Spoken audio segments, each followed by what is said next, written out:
Okay. Alright guys, patuloy nating ini-explore at tinotour tayo ni Miss May dito sa Malacanang na North. So, pagpatuloy natin to guys. Dito po, dito natin ang mga projects na pinatayo ni late President Marcos Sr.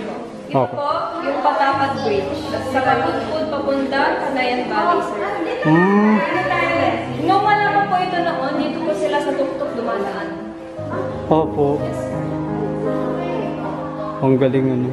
Ito po. Kanina naman po, sir, yung Bataan Del March. Oh, yun ah. Bataan Del March. Okay. Ito naman po yung San Juanico Bridge. Sa Leyte.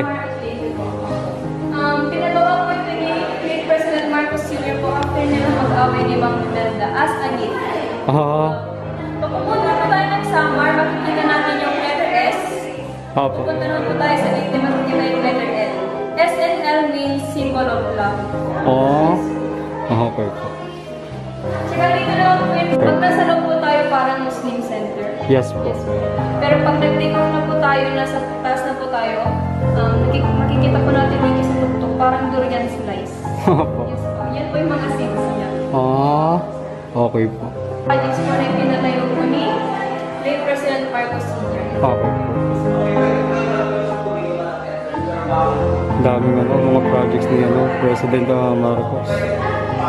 Yan po, ang daan na nagpo-connecta sa Luzon, Visayas at Mindanao. Ang tawag po dyan ay Maharlika Highway. Maharlika Highway. Yes.